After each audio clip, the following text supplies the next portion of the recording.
Bismillahirrahmanirrahim. Assalamualaikum warahmatullahi wabarakatuh. Selamat pagi, salam sejahtera bagi kita sekalian. Shalom, salve, Om Swastiastu, Namo Buddhaya, salam kebajikan. Yang saya hormati Wakil Presiden Republik Indonesia, Saudara Gibran Rakabuming Raka, Menteri Dalam Negeri, sebagai penyelenggara kegiatan, Jenderal Polisi Purnawirawan Muhammad Tito Karnavian, para Menteri Koordinator, para Menteri, Kepala Badan, Jaksa Agung, Kapolri, Panglima TNI, Kepala BIN, para penasihat khusus Presiden, Ketua Dewan Ekonomi Nasional, Ketua KPK, para Wakil Menteri, Wakil Kepala Badan, dan seluruh anggota Kabinet Merah Putih yang hadir. Yang saya hormati dan saya banggakan, seluruh kepala daerah setanah air yang hadir, para gubernur, para wakil gubernur, para bupati, para wakil bupati, para wali kota, para wakil wali kota, dari seluruh penjuru tanah air yang hadir pada siang hari ini. Para pimpinan DPRD tingkat provinsi, pimpinan DPRD tingkat kabupaten dan kota, DPR Papua dan DPR Aceh yang saya hormati, para eselon 1 kementerian dan lembaga, para Panglima Kodam, Komandan Kodairal, Panglima Kodau, para Kapolda, Kajati dan Kabinda dari seluruh tanah air yang hadir, para Komandan Korem, Komandan Lanal, Pangkalan TNI AL, Komandan Lanut, Pangkalan TNI AU, Komandan Kodim, Kapolres dan Kajari dari seluruh Indonesia yang saya hormati dan saya banggakan. Para Kepala Badan Pusat Statistik tingkat provinsi dan kabupaten kota yang saya hormati dan sebagainya. Yang saya hormati seluruh pimpinan instansi tingkat provinsi dan kabupaten kota, para hadirin undangan serta rekan-rekan pers dan media yang hadir.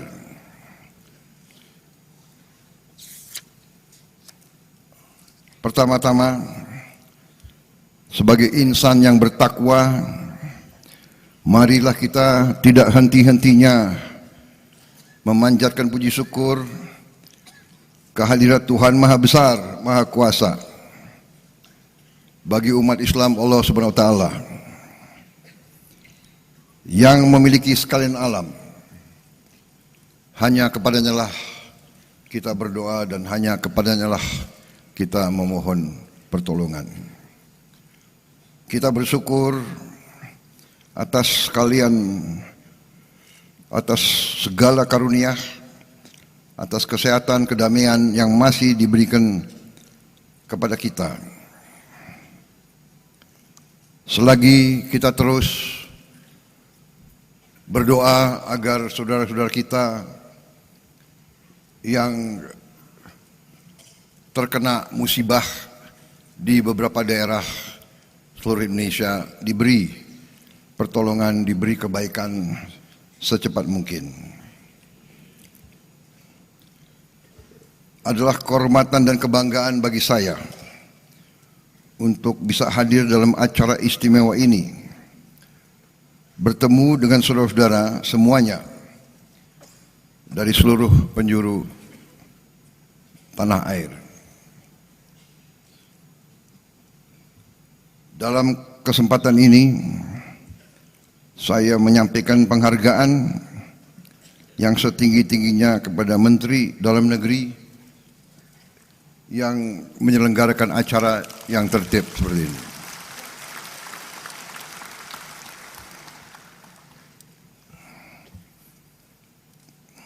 Hati saya bergetar melihat, mendengar dan merasakan semangat saudara-saudara sekalian.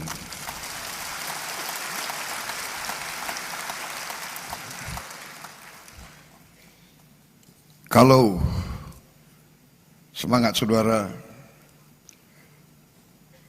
sungguh-sungguh berasal dari kalbu saudara-saudara sekalian yang paling dalam, masa depan bangsa kita, saya yakin aman dan saya yakin kita akan berhasil. Saudara-saudara, banyak yang selalu menilai, banyak dari luar bangsa kita yang mengatakan bangsa Indonesia adalah bangsa yang tidak mungkin. Indonesia is an impossible nation.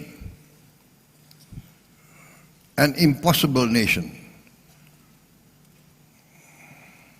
How can so many ethnic groups, so many races, religions be united?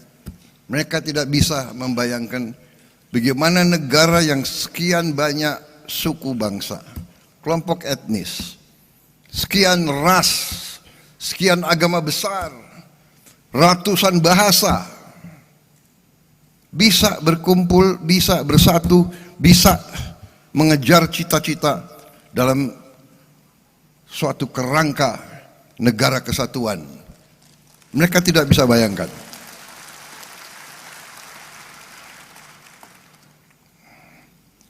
Dan terus terang aja, kita sebagai pemerintahan dari tingkat terpusat sampai tingkat paling dekat sama rakyat, kita harus faham benar peran kita, tugas kita sebagai pemerintahan, sebagai pimpinan rakyat. Bangsa kita, rakyat kita adalah rakyat yang baik, rakyat yang ingin hidup dalam ketenangan dan dalam keadaan harmonis. Mereka berharap, bahkan mereka mendambakan selalu pemimpin yang baik, pemimpin yang adil, pemimpin yang jujur, pemimpin yang bekerja untuk kepentingan rakyat semuanya, bukan segelintir orang. Bahkan mereka tidak suka pemimpin yang hanya memajukan kepentingan pribadinya saja. Ini saudara-saudara adalah harapan semua rakyat kita. Dan hari ini bagi saya adalah suatu kesempatan yang baik bahwa saya bisa bertatap muka dengan hampir bisa dikatakan 99% pemerintah Republik Indonesia dari tingkat pusat sampai tingkat daerah. Saudara-saudara, saya katakan tadi kita dianggap negara yang tidak mungkin. The impossible country, the impossible nation. Tapi kita juga harus jadi pemimpin yang tidak lugu. Kita harus jadi pemimpin yang waspada. Kita harus jadi pemimpin yang mengerti yang tahu situasi. Kita harus jadi pemimpin yang mengerti sejarah kita, yang mengerti latar belakang bangsa kita, yang mengerti sejarah Nusantara, yang mengerti sejarah daerah-daerah, yang mengerti sejarah Nusantara dari Sabang sampai Merauke. Kita harus paham bahwa ratusan tahun kita ini diintervensi, diganggu, bahkan dijajah. Ini harus kita ngerti, kita harus paham.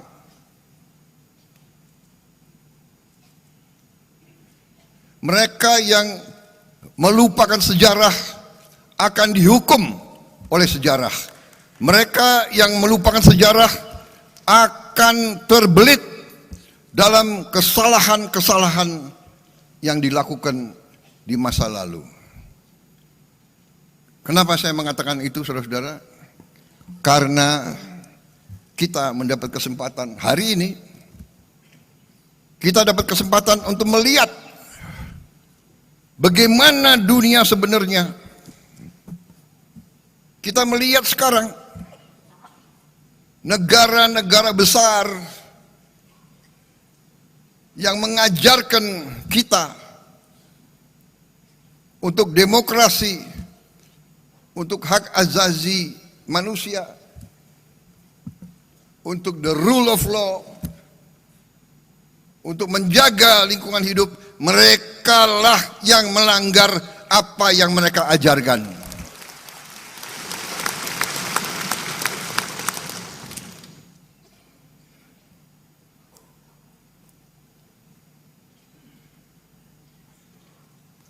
Puluhan ribu wanita, orang tua, anak-anak tidak berdosa dibantai, dan banyak negara yang diam.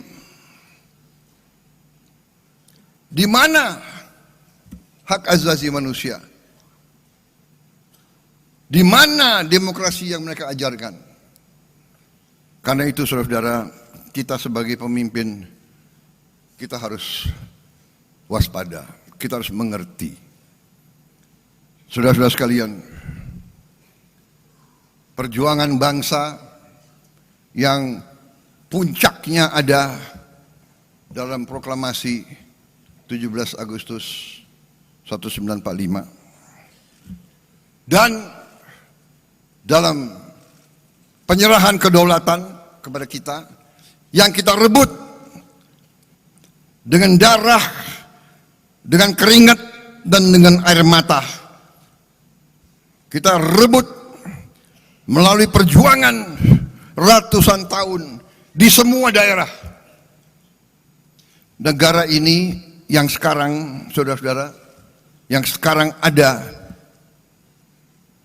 dalam kendali kita, dibangun atas pengorbanan rakyat yang sangat besar.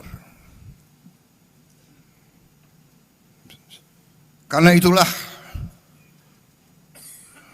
kita tidak boleh lupa bahwa adanya kita adalah untuk berbakti, mengabdi kepada rakyat kita.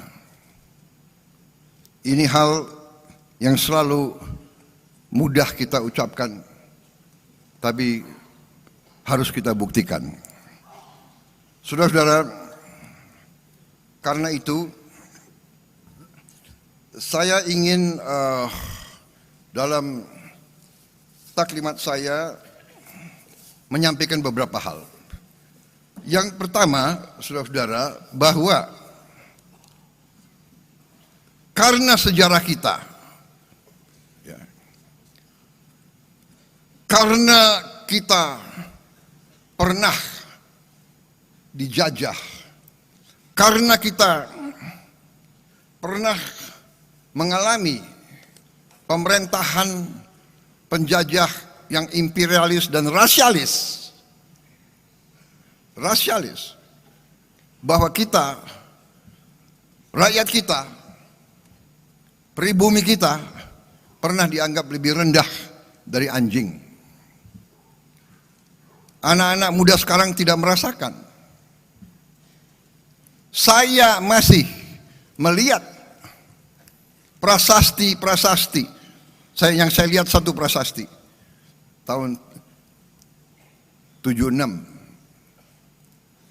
Saya ulangi, tahun 78. Tahun 78, 28 tahun setelah kedaulatan kemerdekaan masih ada prasasti di kolam renang Manggarai waktu itu.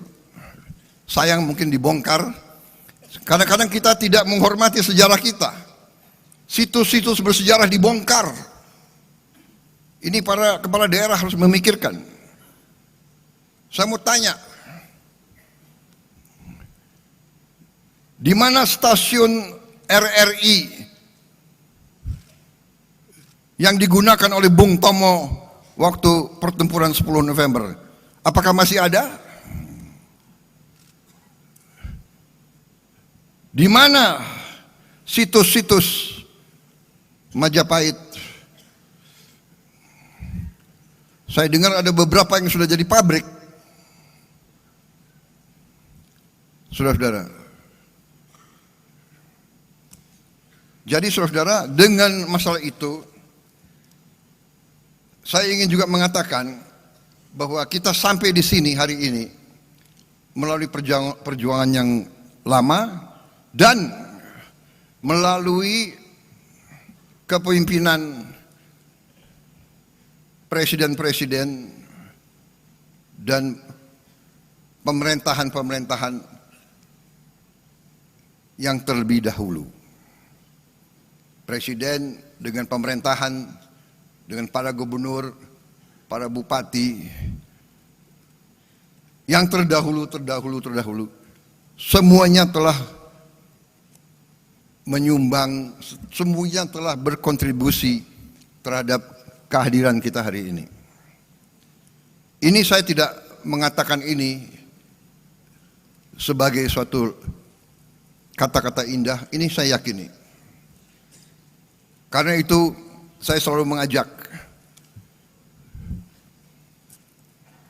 apapun perbedaan kita, karena kita berbeda, pasti kita berbeda suku, kita berbeda ras, mungkin kita berbeda agama, kita berbeda aliran pemikiran politik.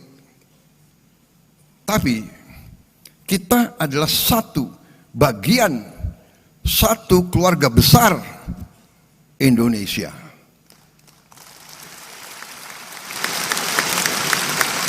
Dan kita bersyukur, mulai dari presiden pertama dan selanjutnya, setiap presiden telah memberi sumbangan yang besar terhadap kelangsungan hidup bangsa Indonesia. Kalau kita melihat kekurangan-kekurangan, kalau kita melihat kesalahan-kesalahan, ya ada kesalahan, ada kekurangan. Karena manusia itu ada kemampuan dan ada batas kemampuan. Tetapi kalau kita lihat, sekali lagi, kalau kita belajar sejarah, kita lihat konteks. Bagaimana Bung Karno, Bung Hatta, dan pemimpin-pemimpin kita begitu menerima kedaulatan pemerintahan, begitu dihantam oleh pemberontakan, oleh kudeta, macam-macam. Ada angkatan perang Ratu Adil dipimpin oleh Westerling. Beberapa hari, 2 minggu setelah penyerahan kedaulatan, terjadi usaha pembunuhan presiden, wakil presiden, perdana menteri kita, dan pimpinan-pimpinan kita. 2 minggu dan seterusnya muncul. Jadi saudara-saudara, kita harus sadar konsep Indonesia ini tidak disukai oleh banyak kekuatan-kekuatan di dunia. Dan kita terbuka saja. Mungkin beberapa kekuatan-kekuatan yang dekat sama kita. Karena itu saudara-saudara, bahwa dari mulai presiden pertama, kita Indonesia, tapi seluruh dunia berada di tengah perang ideologi besar. Perang ideologi besar di dunia, di mana dunia dipecah menjadi blok. Ada blok komunis dan blok anti komunis. Blok,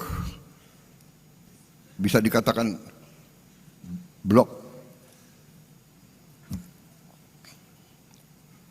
demokrasi atau blok kapitalis. Ini kenyataan. Jadi Indonesia, kita harus sadar bahwa kita tidak hidup sendiri. Perang Ukraina akan berpengaruh kepada kita.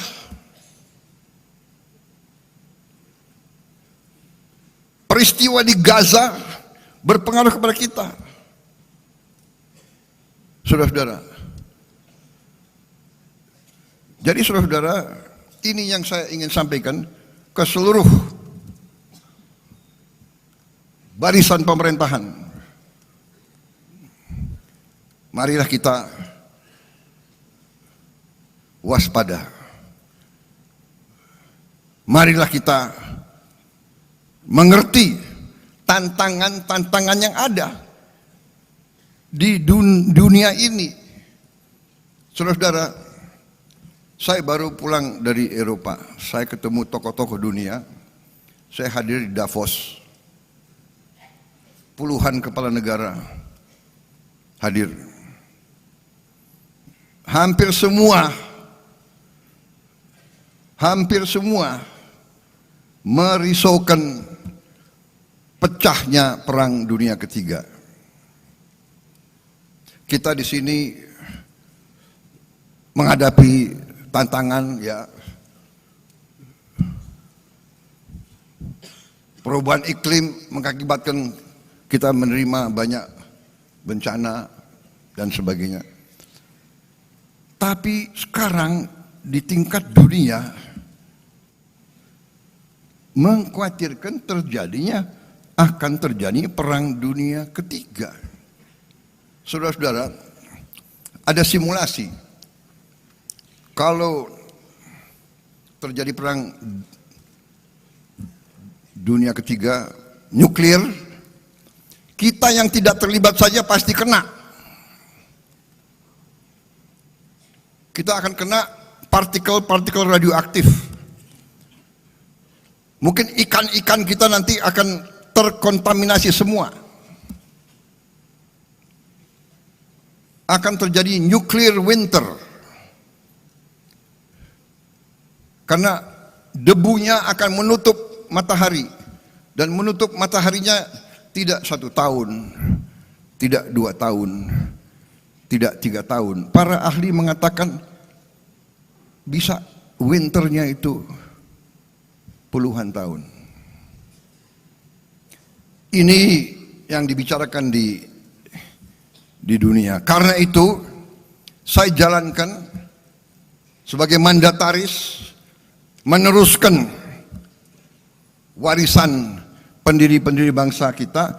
Saya menjalankan politik luar negeri yang menganut tetap garis kita bebas aktif tapi non-aligned, non-block. Kita tidak akan ikut fakta militer manapun.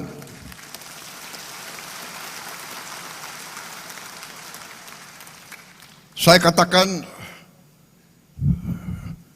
filosofi luar negeri saya adalah 1000 kawan terlalu sedikit, 1 lawan terlalu banyak.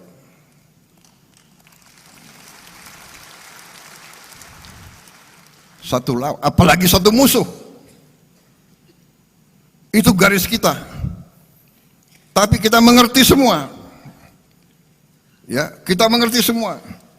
Kalau kita sungguh-sungguh mau non-blok, kalau kita sungguh-sungguh mau tidak terlibat dalam fakta, kalau kita sungguh-sungguh mau bersahabat sama semua, berarti kita sendiri. Kalau kita diancam, kalau kita diserang, tidak akan ada yang bantu kita, saudara-saudara. Percaya sama saya, nobody is going to help us.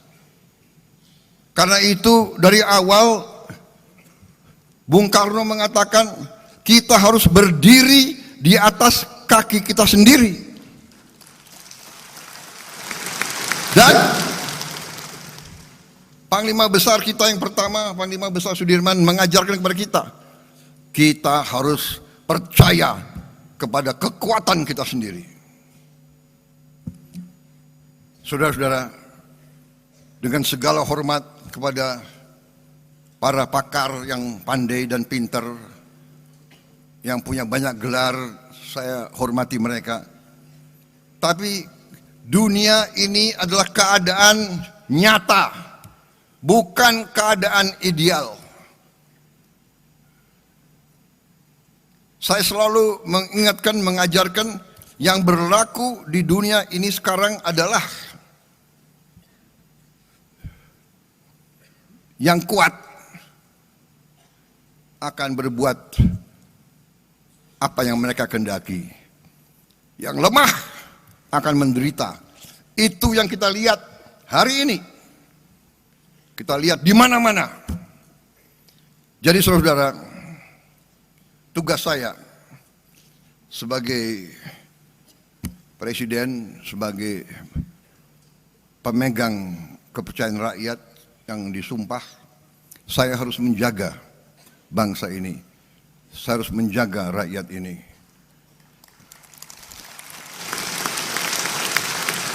Kadang-kadang gampang untuk kita bilang, gampang kita ngomong. Tapi kadang-kadang tidak gampang untuk dilaksanakan. Kadang-kadang hati kita bergejolak. Tapi kita harus senyum. Karena kita sudah memilih akan baik sama semua. Untuk melindungi rakyat kita. Kita tidak bisa emosional. Kita tidak bisa terlalu idealis. Karena yang berlaku adalah dunia nyata, saudara-saudara. Karena kita tidak mau perang, kita harus siap untuk perang. Kita tidak niat mengancam siapa, tapi selalu mereka ganggu kita. Kenapa saudara-saudara? Karena Indonesia, Nusantara kita, semua pulau-pulau kita adalah kaya dengan sumber daya alam yang luar biasa. Karena inilah negara-negara Eropa ratusan tahun ke kita. Negara-negara di utara ke kita. Mereka ke kita ratusan tahun, Belanda, Portugis, Spanyol, Prancis, Inggris, Jepang, Mongol. Mereka ke sini bukan untuk wisata.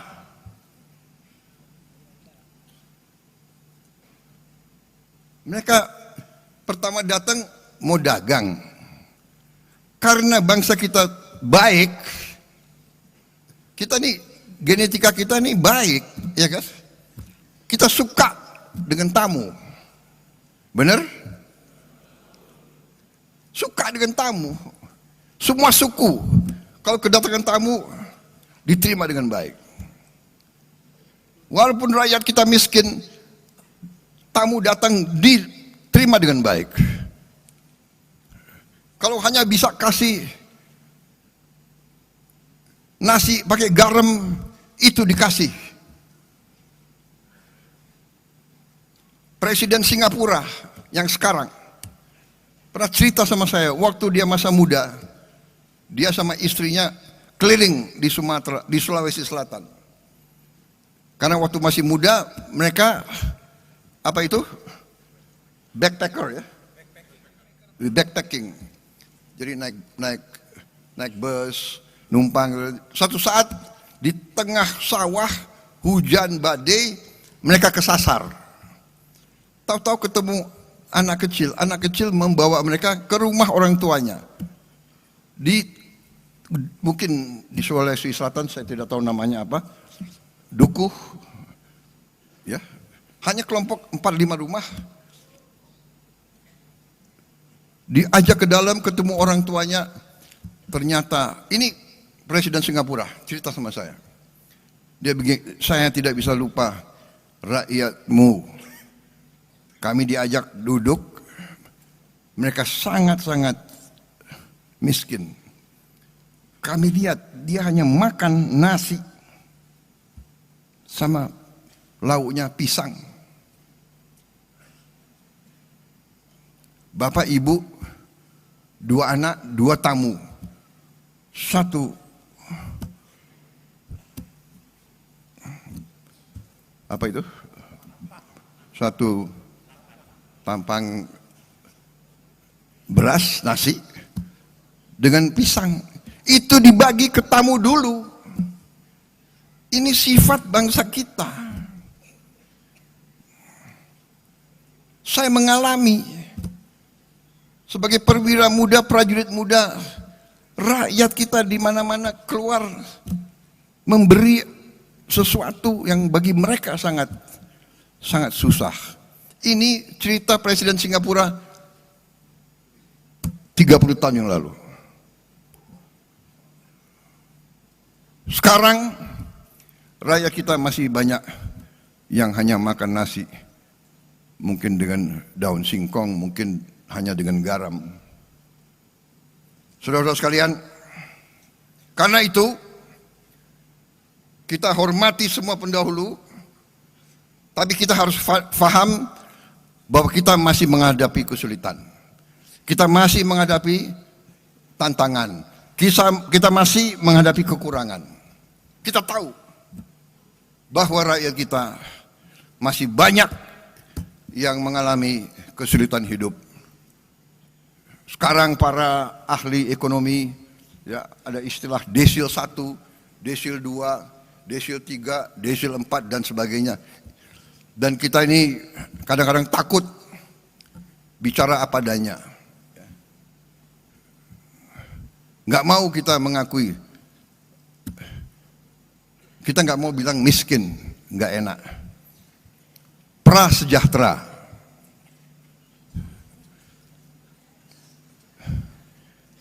Miskin kasihan kita, tapi nggak enak kita, ya kan? Prasejahtera. Habis itu ada istilah lagi, apa itu? Bahasa Inggrisnya, the aspiring middle class. Jadi orang yang berusaha naik ke middle class. Dia berusaha naik, berarti dia belum sampai kan? Berarti dia bukan kelas menengah. Kalau dia nggak kelas menengah, dia kelas apa? Ya. Tapi dia aspiring middle class. Ini BPS. Pinter juga kalian cari istilah-istilah itu.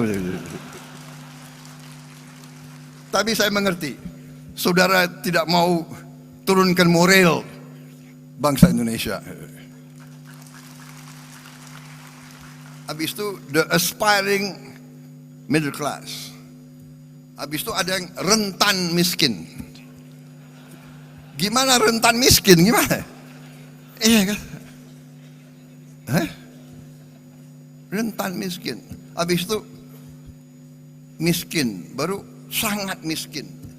Saudara-saudara, kita harus berjuang bersama-sama, semua unsur, semua tingkatan, semua latar belakang, semua partai manapun, kita harus bersatu. Kita harus berjuang menghilangkan kemiskinan dari bumi Indonesia. Kita Kita tidak boleh menyerah. Kita tidak boleh takut dengan kesulitan. Kita tidak boleh mengatakan, aduh, apa bisa, apa mampu. Karena di sini banyak kelompok. Ada kelompok-kelompok, apa bisa, apa mampu. Selalu menimbulkan keraguan-raguan. Ini orang Indonesia atau orang apa ini? Saya bingung. Ini wartawan masih ada ya? Baik,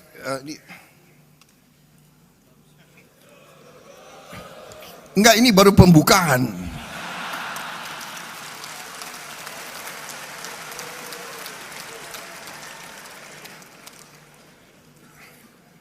Saya belum sampai ke halaman pertama, belum selesai. Jadi saudara-saudara, ya, kita tidak boleh menyerah sebelum bertanding. Kemiskinan terlalu banyak. Saudara-saudara, ya, kemiskinan terlalu banyak, tapi ini tidak bisa kita terima karena kekayaan kita sangat-sangat banyak. Sangat-sangat banyak. Tapi terus terang aja, kita harus berani mengakui bahwa unsur pimpinan di semua tingkat, unsur elit.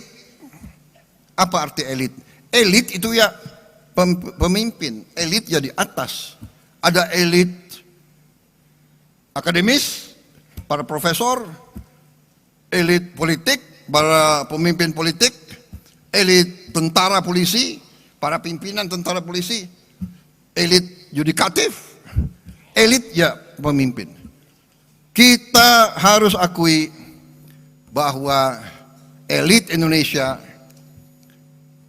masih kurang dalam tugasnya menjaga dan mengelola kekayaan bangsa Indonesia. Dan ini sekarang saya gugah kita semua. Saya gugah, mari kita semua sebagai pemimpin, mari kita sekarang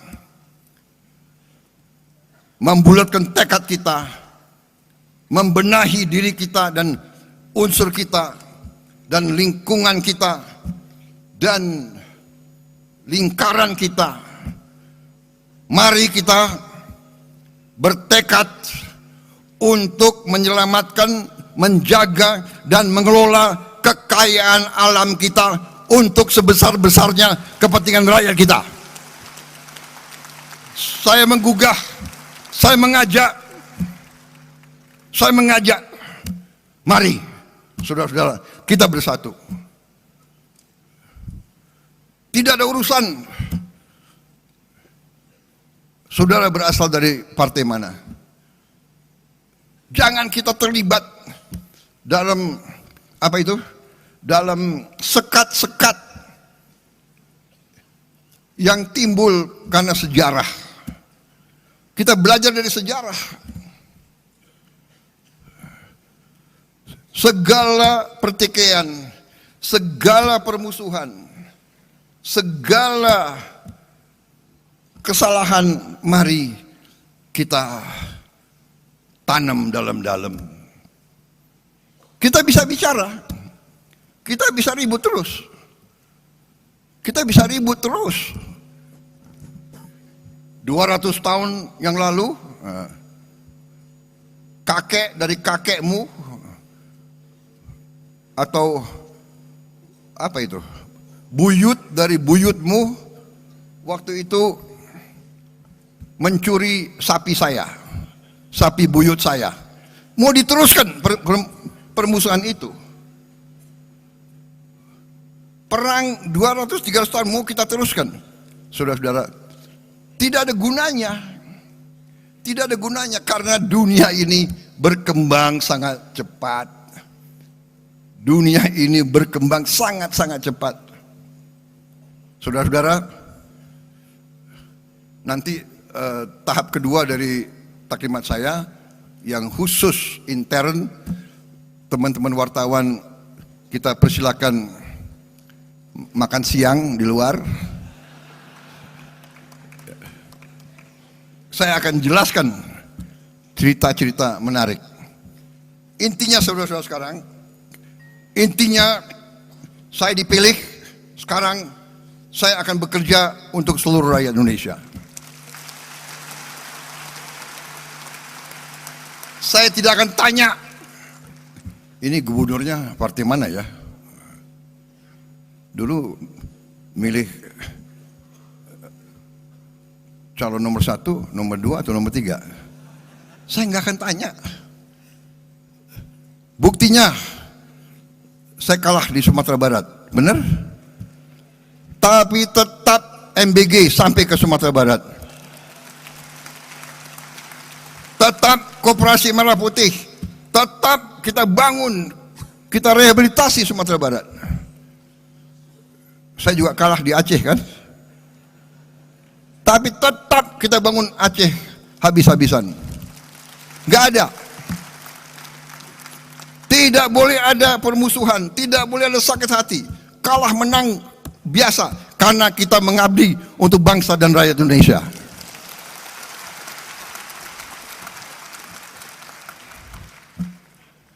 Saya nggak tanya, Pak Bursah, kau partai mana? Kan nggak saya tanya. Nggak saya tanya kan? Tetap saya dukung beliau. Benar. Karena istrimu kan Gerindra. Tapi saya nggak tanya dia. Saya nggak tanya dia. Kebetulan istrinya Gerindra.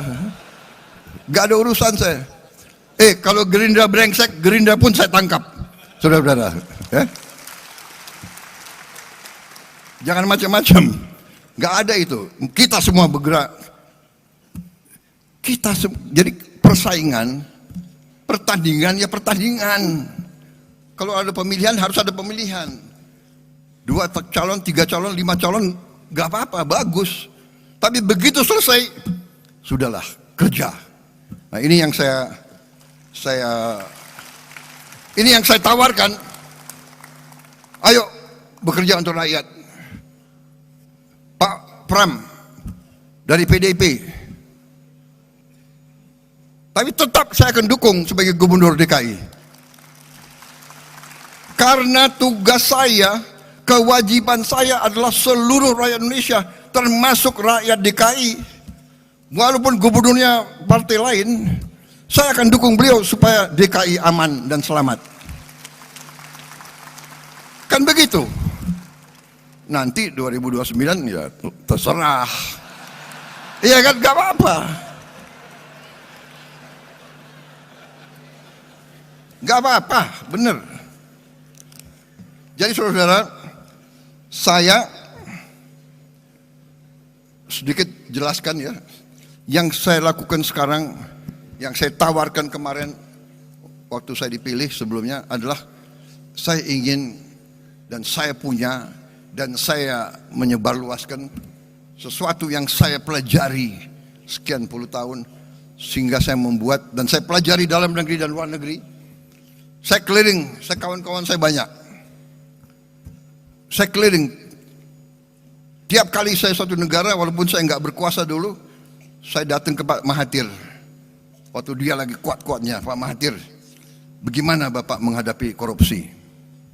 Saya tanya, Pak, yang mengganjel saya sebagai patriot Indonesia adalah korupsi yang terlalu banyak di Indonesia. Bagaimana Bapak menghandle? Dia kasih pelajaran, dia kasih tips-tipsnya. Dia bilang, you bisa atasi korupsi hanya melalui pendidikan. Pendidikan begitu vital. Habis itu saya ketemu pemimpin di Thailand, saya tanya. Saya ketemu pemimpin di mana-mana. Sehingga saya membuat satu strategi yang sudah ada di buku, yaitu saya beri nama strategi transformasi bangsa. Jadi kita mau menjadi negara maju modern. Ya. Kriteria kita adalah maju modern, di mana seluruh rakyat kita mengalami kualitas hidup yang baik. Kita tidak bermimpi untuk menjadi high income country. Kita tidak bermimpi kita mau hidup seperti Norwegia atau Kanada, atau kita hanya mau supaya semua rakyat kita hidup, kualitas hidupnya baik. Artinya makan harus cukup sehat, kesehatannya harus dijamin, anak-anaknya harus sekolah dengan baik, dia punya penghasilan yang cukup. Dan inilah strategi yang kita buat, ya, yang saya sebut 8 misi dari Asta Cita, 17 program prioritas, dan program hasil terbaik cepat. Ya. Dan saudara-saudara, dari itu, ya, kalau bisa saya ringkas lebih sederhana, yaitu fondasi pertama kita, mau tidak mau, suka tidak suka, kita harus swasembada pangan. Swasembada pangan. Tidak ada alternatif. Kalau kita mau merdeka, kalau kita mau sejahtera, kita harus jamin produksi pangan, sehingga pangan bisa dinikmati oleh seluruh rakyat kita. Swasembada pangan adalah syarat, itu adalah pilar yang utama dari strategi yang saya tawarkan dan saya jalankan sekarang. Saya ajak saudara, ayo sama-sama sebagai patriot bangsa. Tapi kalau kau tidak mau ikut saya tetap jalan terus. Karena saya bertekad Indonesia harus mampu mencapai kemerdekaan yang sejati. Kemudian swasembada energi harus. Nanti ada kelompok, apa bisa? Bisa. Kita sudah hitung. Kita punya kelebihan-kelebihan luar biasa. Kenapa kelapa sawit bagi saya katakan itu miracle crop. It is a miracle crop. Ada kelompok nyinyir, kenapa kelapa sawit? Ya kan? Loh, Prabowo mau bikin kelapa sawit. Ya, untuk rakyat Indonesia. Karena kelapa sawit itu tidak hanya untuk minyak goreng. Saya ke dunia, keliling-keliling, hampir semua pemimpin negara minta ke saya, kami mohon Indonesia, tolong supply kelapa sawit, CPO. Saya ke Mesir, saya ke Pakistan, saya ke Rusia, saya ke Belarus, di mana-mana, tolong kelapa sawit, tolong. Artinya, it's a very strategic commodity. Karena dari kelapa sawit kita bisa punya puluhan derivatif. Cat dinding dari butuh kelapa sawit. Makanan, roti harus pakai minyak kelapa sawit. Dan nanti minyak kelapa. Dan sebagainya, dan sebagainya, dan sebagainya. Sabun. Berapa miliar rakyat dunia harus mandi tiap hari? Kecuali yang malas mandi.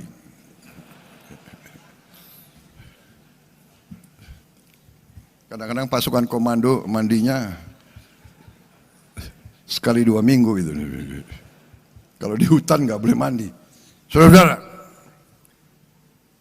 tapi yang lebih utama kelapa sawit, dari kelapa sawit kita bisa bikin solar. Jadi kita nanti biodiesel, biosolar itu akan membuat kita bebas dari ketergantungan luar. Ya, yang mau pakai bensin terus silakan. Ya, orang kaya bayar aja, nggak apa-apa, harga dunia.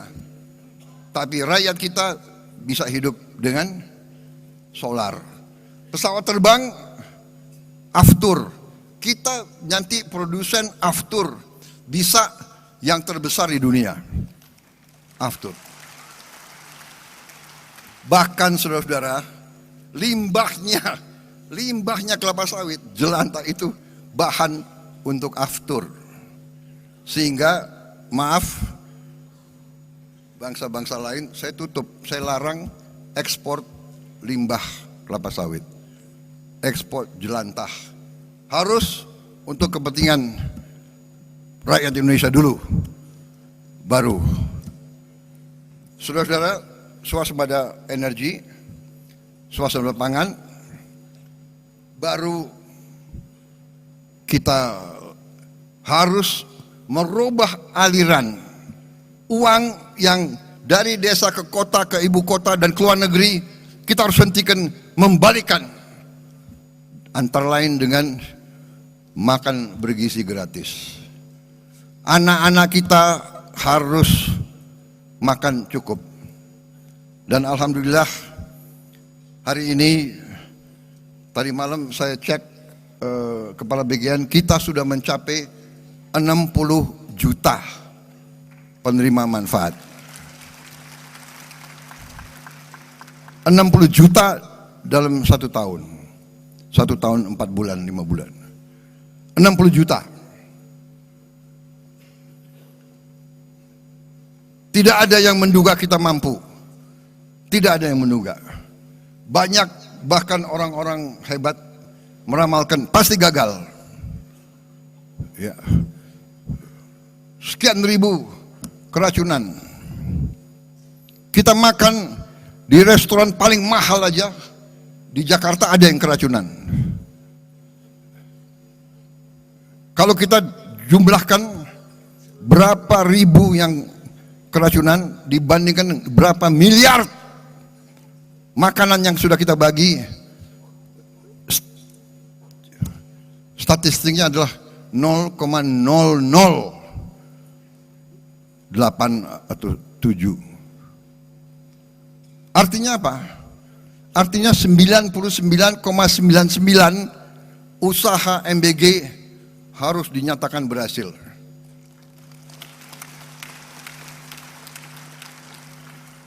Saya tidak mengerti. Ya, mungkin dasarnya adalah menganggap lawan politik apa saja dibuat harus diserang, harus dijelek-jelekan. Ya, inilah usaha kita untuk menjelaskan. Tetapi saya hanya ingin beritahu saudara-saudara, saya baru 1 hari yang lalu, para ahli pakar dari White House sedang mempelajari MBG kita ini. Sedang mempelajari MBG kita sendiri. 3 bulan, 4 bulan yang lalu saya terima rombongan dari Rockefeller Institute datang ke saya dan dia mengatakan makan bergizi gratis itu adalah investasi yang terbaik yang bisa dilakukan oleh suatu negara.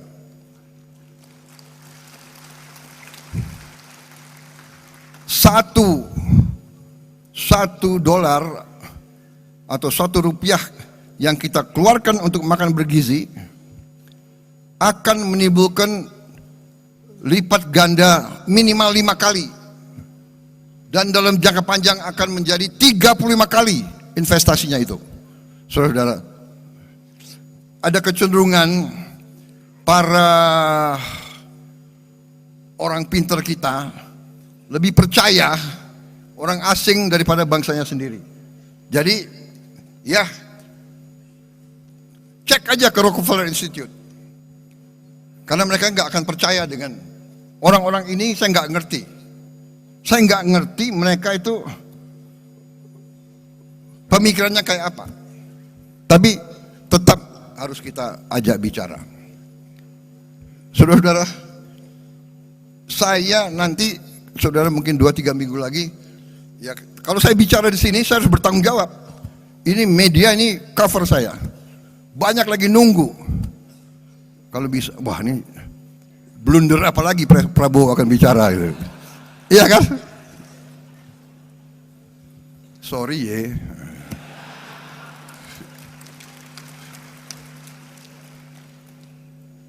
Saya kaget sendiri. Menteri Kesehatan, you boleh cek. Kan ini direkam.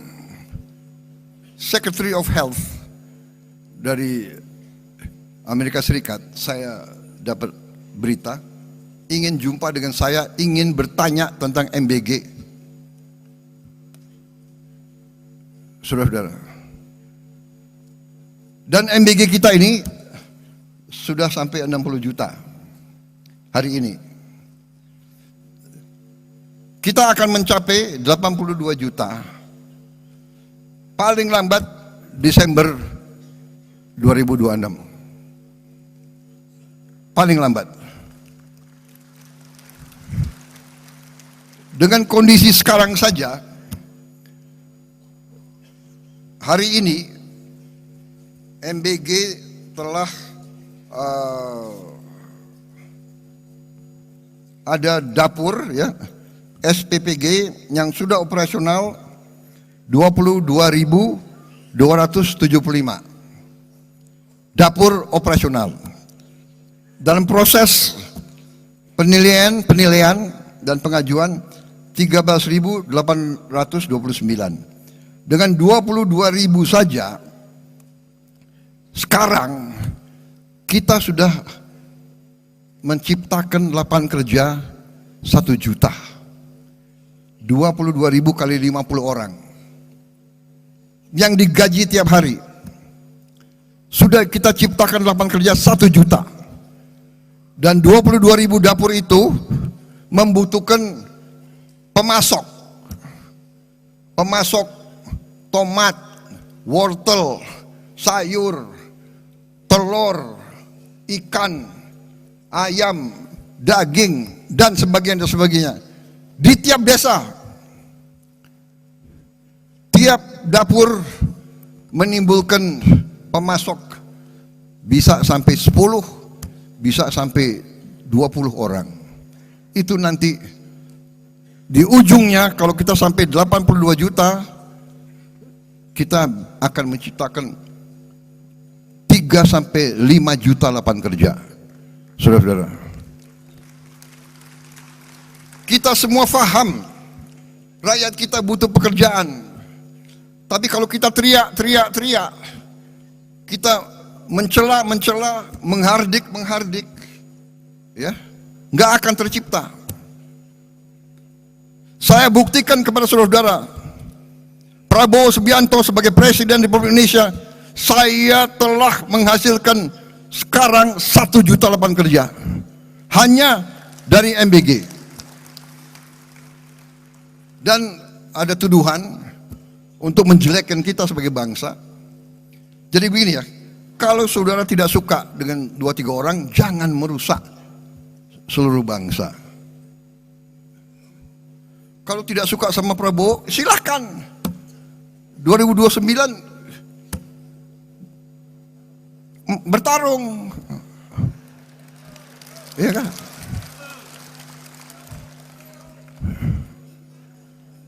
Sedikit-sedikit mau demo boleh, tapi dia tidak berharap demo, dia berharap kerusuhan, dan kerusuhan itu mencelakakan bangsa dan negara. Saudara-saudara, kerusuhan mencelakakan bangsa dan negara. Bakar-bakar, bom molotov, saya katakan itu membahayakan, itu pidana. Saya tidak ragu-ragu. Kalau demo silakan, tapi mau bagaimana mau demo? Kamu 5.000 kali demo, tidak akan ada satu pabrik dibuka. Jadi kelompok-kelompok ini sadar atau tidak sadar, saya yakin mereka dikendalikan oleh kekuatan asing. Yakin saya dan saya punya bukti.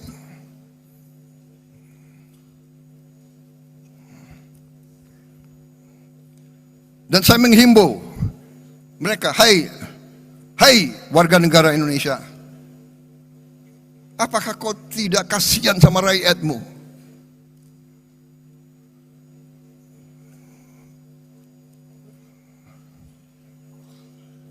Saudara-saudara, saya tadi sudah tayangkan capaian-capaian kita, dan capaian-capaian ini real, bukan omon-omon.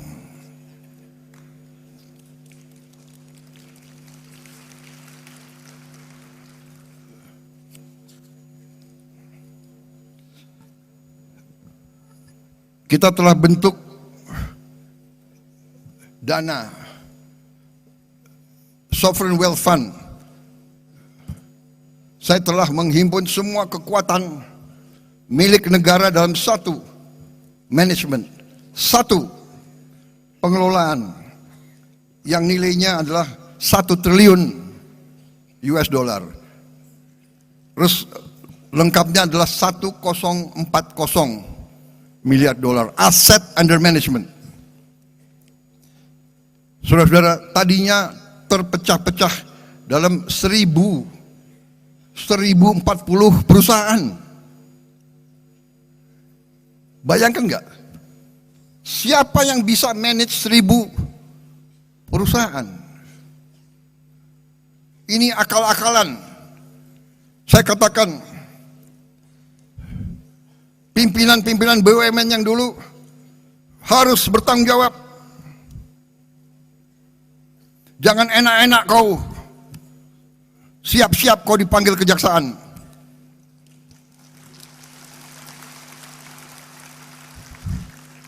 Kan mereka ngejek, Prabowo itu hanya bisa ngomong di podium aja. Oh ya? Ya tunggu aja panggilan. Lu jangan nantang gue lo.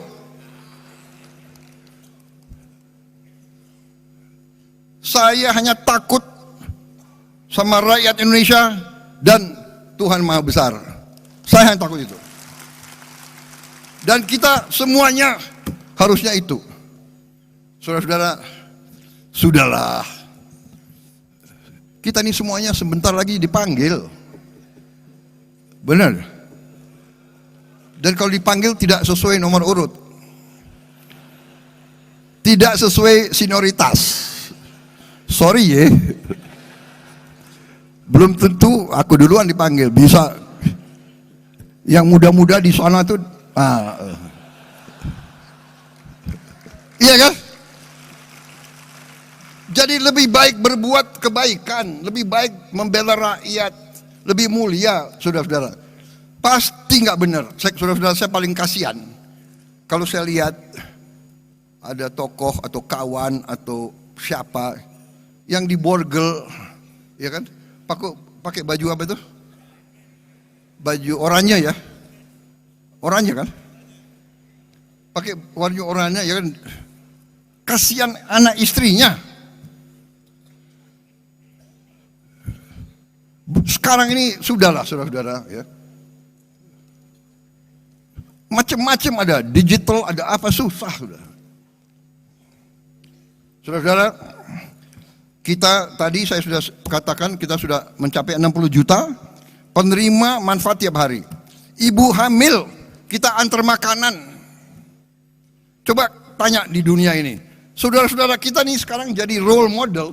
Kita mau dipelajari. Ibu hamil diantar makanan. Orang lansia, orang tua yang hidup sendiri diantar makanan. Kasih lihat, kasih tahu saya negara mana. Dan saudara mungkin ada yang percaya nggak? Tapi nanti saya juga kaget loh.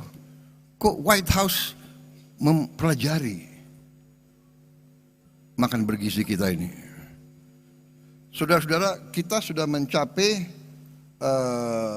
total makan yang kita produksi 3 miliar ya. 3,7 miliar.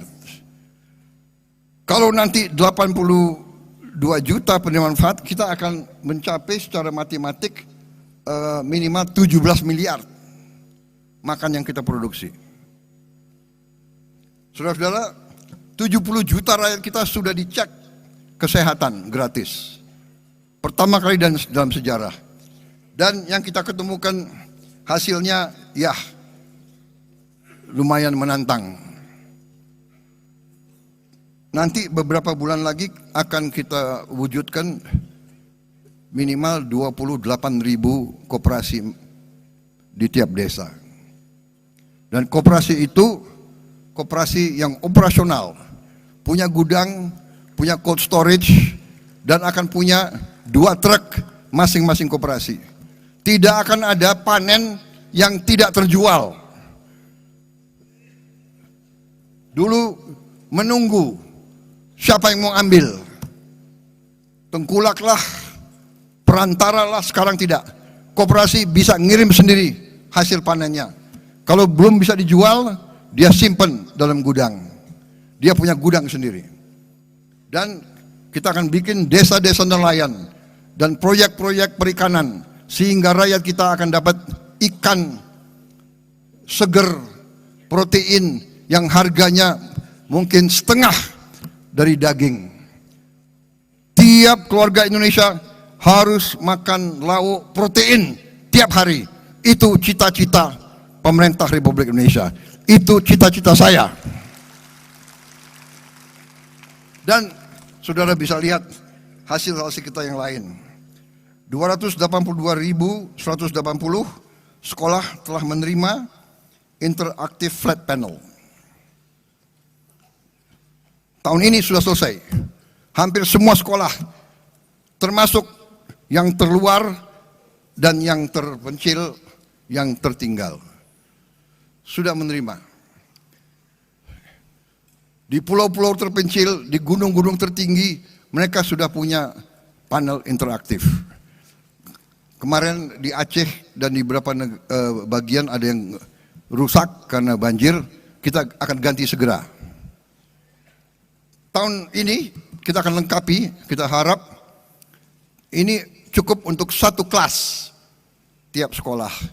Tahun ini saya tujuannya adalah tiap sekolah minimal dapat 2 lagi, minimal. Sehingga nanti dapat 3 kelas, 3 ruang kelas. Mudah-mudahan 4 ruang kelas. Akhir 2008-2009 setiap ruang kelas di seluruh Indonesia akan punya interaktif digital panel. Artinya apa? Kita bisa mengajar dari Jakarta. Sekolah-sekolah yang gurunya kurang, yang guru matematiknya kurang, guru bahasa Inggris kurang, guru fisika, guru biologi, kita bisa menerima pengajaran dari pusat interaktif.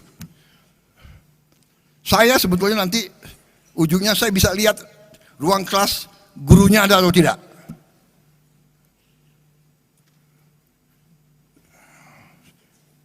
Saudara-saudara, kita tadi hasil produksi kita tertinggi dalam sejarah, cadangan beras kita di Bulog tertinggi dalam sejarah.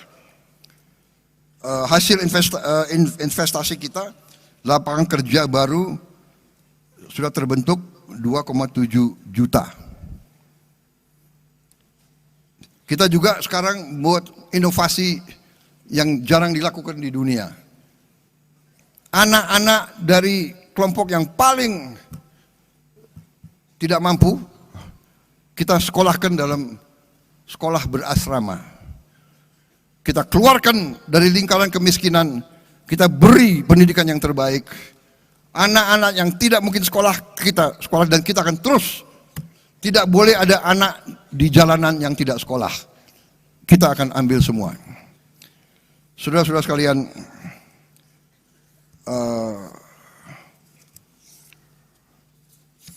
saya kira sudah. Nanti yang salah satu program kita yang sangat strategis adalah kampung nelayan. Ada 12 juta kampung nelayan, kita akan modernisasi. Setiap kampung nelayan akan kita bikin jetty, dermaga kecil. Kita juga beri pabrik es, kita juga beri cold storage, dan kita bantu kapal-kapal ikannya. Kapal ikan yang 5 GT, beberapa, nanti kapal ikan yang lebih besar 30 GT, kita harap tiap desa akan dapat satu. Artinya apa? Nelayan-nelayan kita bisa melaut lebih lama, penghasilan mereka naik, dan kita sudah punya pilot project di Biak yang telah terbukti meningkatkan hasil petani hampir 60% peningkatannya. Saudara-saudara, demikian adalah hasil-hasil kita, baru sekelumit, masih banyak lagi hasil kita, tapi itu highlight ya. Kita telah berbuat banyak. Yang paling strategis nanti saya kira adalah Danantara.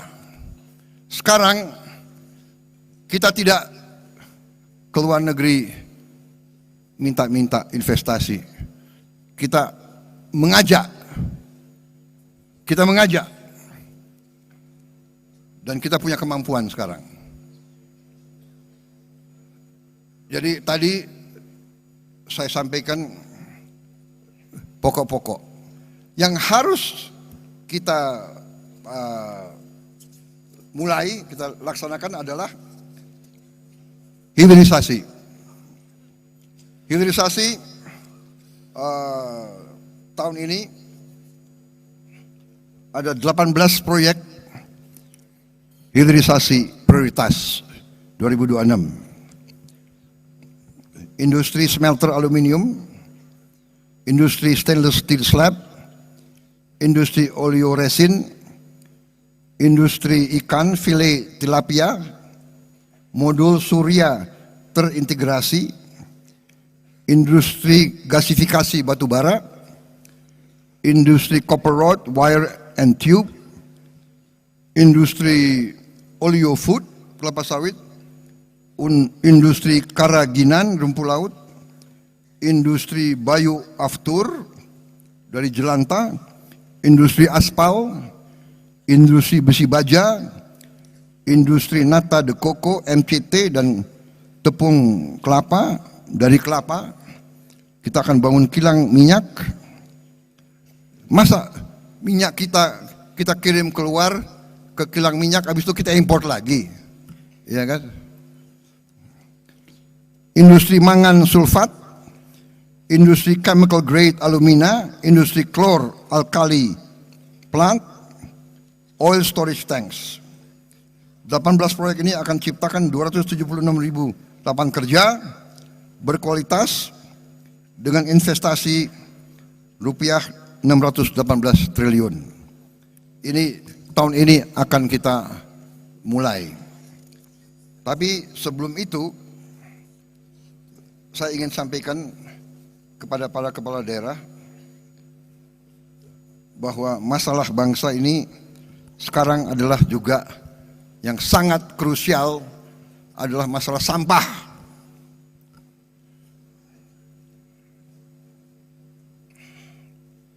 Sampah ini menjadi masalah. Diproyeksi hampir semua TPA sampah akan mengalami overcapacity pada tahun 2028, bahkan lebih cepat. Untuk itu, tahun ini kita akan buka 34 proyek pembangunan waste to energy di 34 kota. Ini saya minta groundbreaking berapa bulan ini dilaksanakan. Ini kita perkirakan 2 tahun lagi sudah berfungsi. Ini investasi cukup besar, totalnya itu hampir $3,5 miliar untuk 34 titik itu.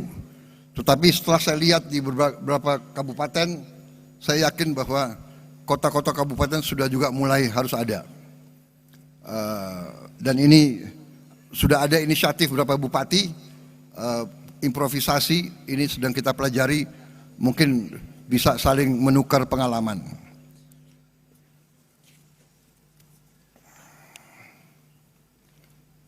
Penyelesaian masalah sampah, kita perlu kerjasama antara pemerintah pusat dan pemerintah daerah, tapi kita tidak boleh menunggu. Karena itu Bila perlu, demi kepentingan rakyat, pemerintah pusat yang akan memimpin. Saudara-saudara sekalian.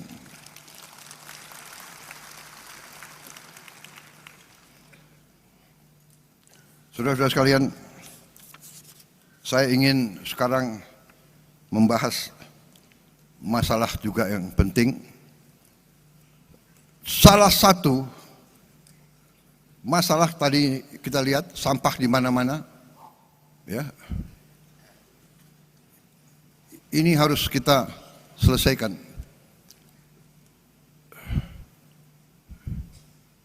Ini tidak bisa dengan caci maki, teriak-teriak, mengejek, ya kan? Tidak bisa. Ini harus kerja benar. Realita. Ini realita. Saudara-saudara, salah satu yang kita mengerti, yang selalu kelompok itu, kita butuh lapangan kerja. Kita butuh lapangan kerja. Ada gap antara yang kaya dan miskin. Mengerti kita. Kita sudah mengerti masalahnya, ini kita sedang atasi. Saudara-saudara, salah satu adalah pariwisata. Pariwisata menyerap lapangan kerja paling banyak. Menyiapkannya juga paling cepat dan lebih murah dari yang lain-lain. Tapi saya menggugah saudara-saudara sekalian. Pariwisata, apakah turis mau datang melihat sampah? Indonesia indah, dia mau datang lihat kumuh. Dia mau ke Bali, pantai Bali kotor. Saya di Korea ketemu tokoh-tokoh di Korea, menteri-menteri, jenderal-jenderal, kadang-kadang ya tentara dimanapun, dia nggak pakai basa-basi, bicaranya apa adanya. Dia ngomong ke saya, dia bilang, Your Excellency, I just came from Bali. Oh, Bali so dirty now. Bali not nice. Wah, tapi saya terima itu sebagai koreksi. Ya. Ini kita harus atasi bersama. Ini kalau nggak salah, sorry.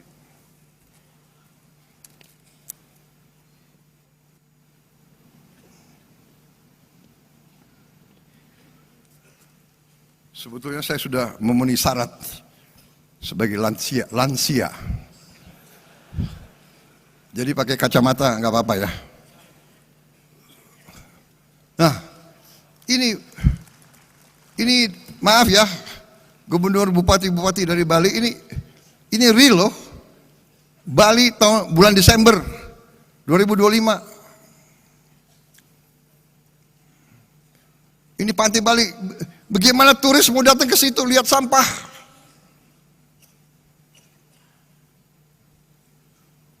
Gubernur, bupati, SMA, SMP, SD di bawah kendali saudara.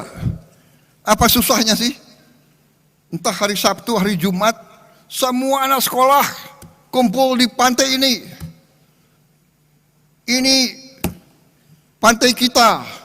Ini halaman kita, ayo kita bersihkan rame-rame, korve.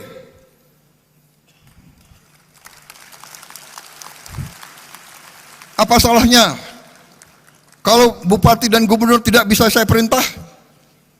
Dandim, Danrem, saya perintahkan kau, ya, gerakan anak buahmu, korve, tiap hari atau tiap berapa hari. Korve. Kepolisian, kerahkan korve.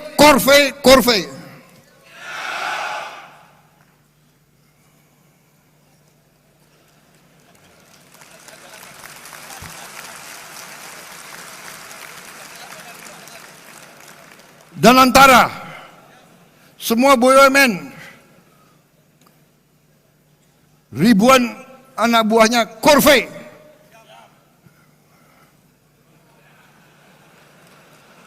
Saya tidak mau lihat plastik atau sampah di sekitar kantor-kantor BUMN.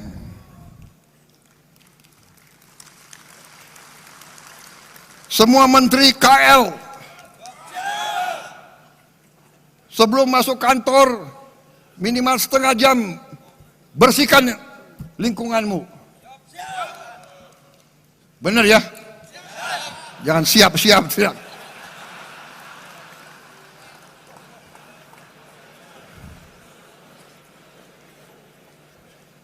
Minimal setengah jam pagi-pagi sebelum masuk kantor.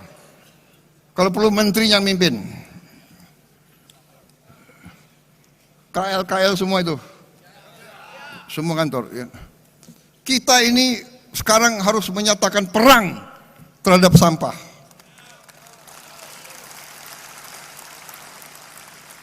Bagaimana Bupati, Wali Kota? Ini untuk rakyat kita.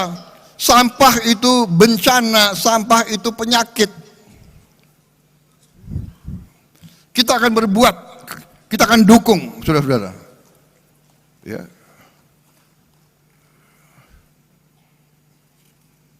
Ini 34 kita segera mulai. Begitu ada uang, kita arahkan ke sini juga. Bagaimana kita mau jual, kita mau harapkan pariwisata, kalau lingkungan kita nggak benar, ya, jorok, kotor. Saudara-saudara, dalam waktu dekat, saya sebetulnya mau launching apa yang saya sebut Gerakan Indonesia Asri. Aman, sehat, resik, indah.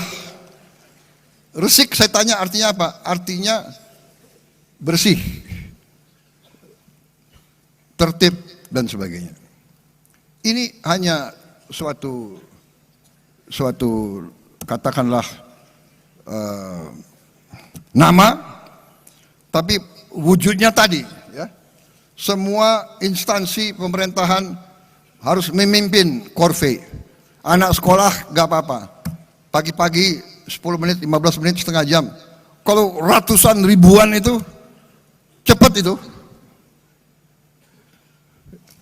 Ya, modalnya nanti apa? Modalnya gerobak-gerobak, truk-truk, sampah, dan sebagainya. Kemudian salah satu dalam rangka indah, saya lihat, saudara-saudara, semua kota kecamatan, hampir semua desa kita sekarang, maaf ya, terlalu banyak genteng dari seng. Seng ini panas untuk penghuni, seng ini juga bekarat. Jadi tidak mungkin Indonesia indah kalau semua genteng dari seng. Maaf, saya tidak tahu ini dari dulu industri aluminium dari mana ya. Maaf, bikin yang lain-lain deh. Saya ingin semua atap Indonesia pakai genteng.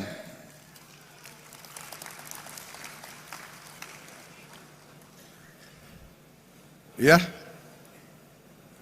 jadi nanti ini gerakannya adalah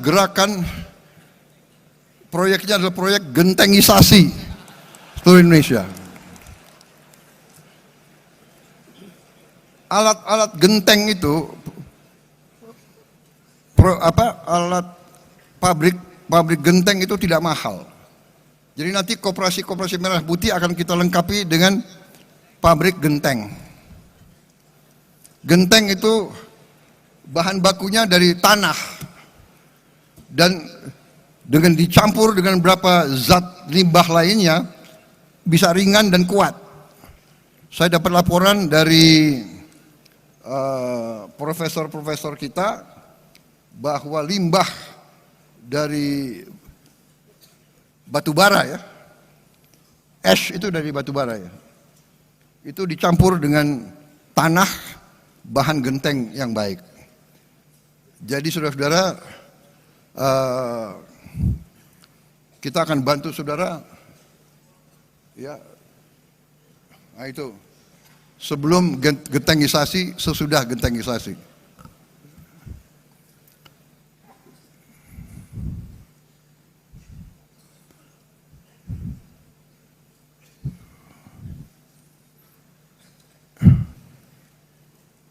Ini serius ya. Bupati wali kota yang tidak mau kotanya indah, terserah. Yang mau, ayo bersama kita bikin kotamu indah, bikin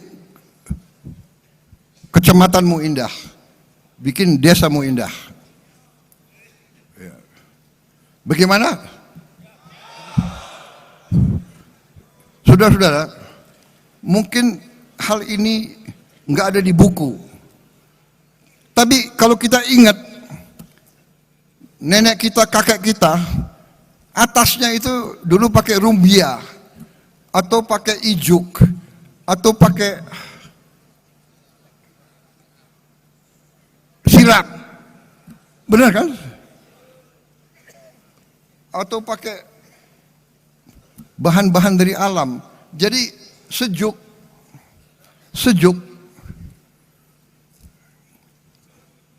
Dulu desa ibu saya di Minahasa itu pakai rumbia semua, sejuk. Sekarang seng. Jadi saudara-saudara, saya mengajak, ini sangat penting. Turis dari luar untuk apa didatang melihat seng berkarat? Karat itu lambang degenerasi.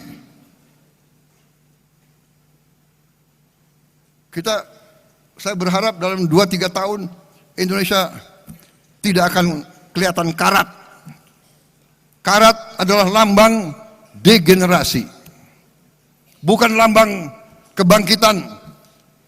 Indonesia bangkit, Indonesia harus kuat, Indonesia harus indah, rakyat kita harus bahagia. Saudara, saya kira ini dulu untuk tahap pertama.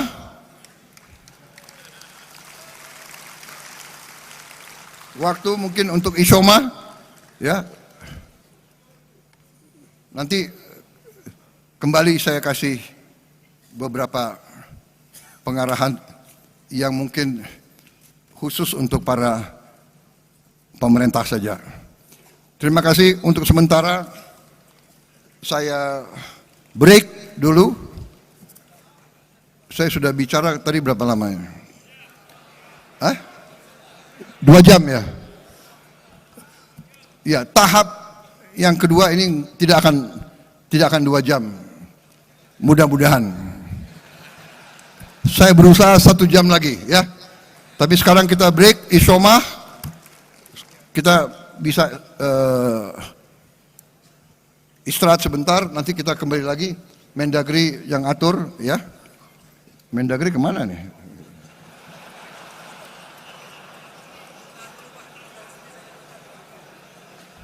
Oh, sekarang saya harus buka.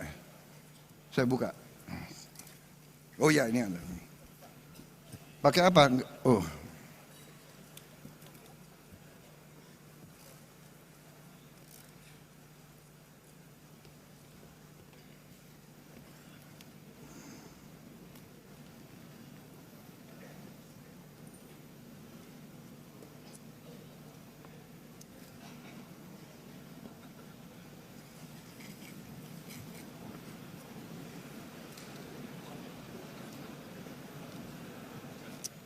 Ya, oke.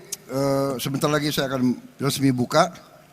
Tapi, oh ya ini juga dalam rangka Indonesia Asri, ya terus terang aja saya minta kepada pemerintah, ya, tolong tertibkan iklan-iklan, spanduk-spanduk terlalu banyak. Kalau saya ke Balikpapan dan saya ke Banjarmasin, hampir nggak berbeda. Spanduk. Kalau saya naik ke Hambalang, spanduk. Ayam goreng pesen satu dapat satu free. Kenapa harus besar-besar sih? Turis datang nggak mau lihat spanduk. Bogor itu dulu kota paling indah. Kota paling indah. Bung Karno lebih senang di Bogor daripada Jakarta. Dari dulu aku pingin tinggal di Bogor. Akhirnya jadi presiden ya tinggal di Bogor. Saudara-saudara, terlalu banyak spanduk, baliho, iklan. Tolong ditertibkan. Ajak bicara pengusaha, Kadin, HIPMI, ya kan? Asosiasi pengusaha, bicara sama mereka. You bikinlah iklan apa tuh, jangan terlalu, ya kan? Orang ke Bali, lihat, aduh. Orang ke Bali ingin lihat Bali, dia tidak ingin lihat Kentucky Fried Chicken besar-besar, McDonald's, ya kan? Jalan-jalan protokol ditertibkanlah, ya kan? Ajak bicara baik-baik.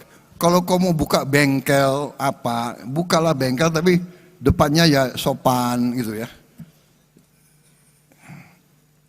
Ini untuk kita semua. Kabel-kabel listrik, seliwan, ya.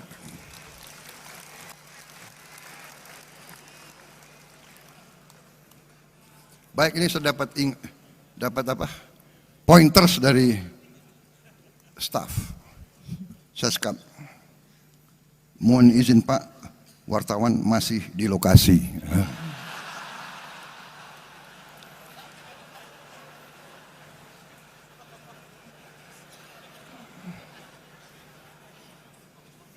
Supaya saya nggak bicara macam-macam lah gitu.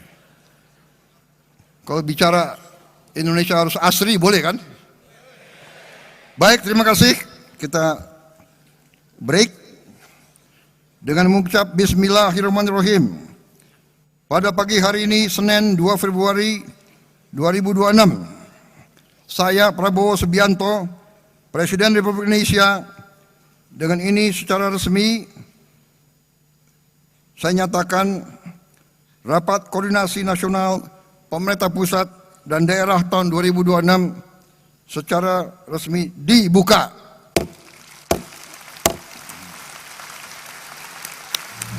Terima kasih. Sampai ketemu pada sesi kedua. Selesai. Dengan demikian, Rakornas Pemerintah Pusat dan Daerah tahun 2026 secara resmi telah dibuka oleh Presiden Republik Indonesia.